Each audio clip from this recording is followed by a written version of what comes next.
बोलिए शिव भोलेनाथ माता पार्वती जी की जय। महाशिवरात्रि की व्रत कथा। एक गांव में एक शिकारी रहता था।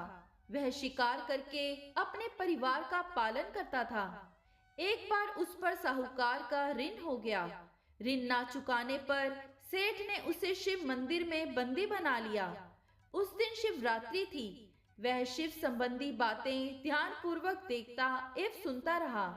संध्या होने पर सेठ ने उसे अपने पास बुलाया। शिकारी अगले दिन ऋण चुकाने का वायदा कर सेठ की कैद से छूट गया। जंगल में एक तालाब के किनारे बेर वृक्ष पर शिकार करने के लिए मचान बनाने लगा। उस पेड़ के नीचे शिवलिंग था। पेड़ के पत्ते मचान बनाते समय शिवलिंग पर गिर गए। इस प्रकार दिन भर भूखे रहने से शिकारी का व्रत भी हो गया और शिवलिंग पर बेलपत्र भी चढ़ गए। एक पहर व्यतीत होने पर एक गर्भणी हिरनी तालाब पर पानी पीने निकली।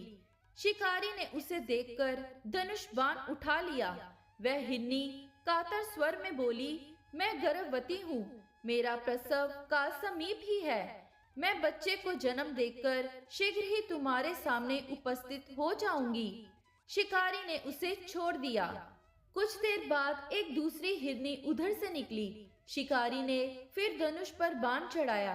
हिरनी ने निवेदन किया, हे व्याघ्र महोदय, मैं थोड़ी देर पहले ऋतु से निवृत्त हुई हूँ, कामातुर विरहनी हूँ। अपने पति से मिलन करने पर शीघ्र तुम्हारे सामने प्रस्तुत हो जाऊंगी। शिकारी ने उसे भी छोड़ दिया।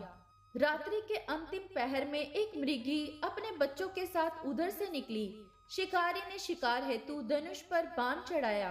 वह तीर छोड़ने ही वाला था कि वह मृगी बोली, मैं इन बच्चों को इनके पिता के पास छोड़ आऊं, तब मुझे मार डालना। मैं आपके बच्चों के नाम पर दया की भीख मांगती हूँ।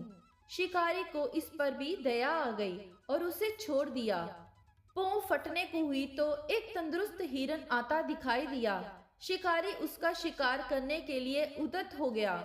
हिरन बोला, व्याघ्र महोदय, यदि तुमने इससे पहले 3 मृगियों तथा उनके बच्चों को मार दिया हो तो मुझे भी मार दीजिए, ताकि मुझे उनका वियोग न सहना पड़े। मैं उन तीनों का पति हूँ। यदि तुमने उन्हें जीवन दान दिया है तो मुझ पर भी कुछ समय के लिए कृपा करें। मैं उनसे मिलकर तुम्हारे सामने आत्मसमर्पण कर दूंगा। उपवास, रात्रि जागरण तथा शिवलिंग पर बेलपत्र चढ़ाने से उसमें भगवत भक्ति का जागरण हो गया। उसने मृग को भी छोड़ दिया। भगवान शिव शंकर की अनुकंपा से उसका हृदय मांगलिक भावों से भर गया। अपने अतीत के कर्मों को याद करके वह पश्चाताप की अग्नि में जलने लगा। थोड़ी देर बाद हिरन सब परिवार शिकारी के सामने उपस्थित हो गया।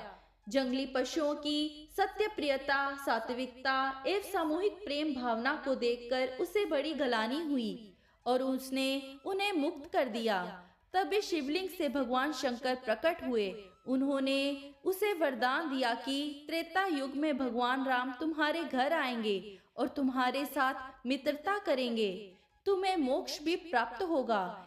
इस प्रकार अनजाने में किए गए शिवरात्रि व्रत से भगवान शंकर ने शिकारी को मोक्ष प्रदान कर दिया।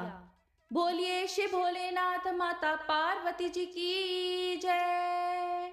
यहीं पर महाशिवरात्रि की व्रत कथा समाप्त हुई।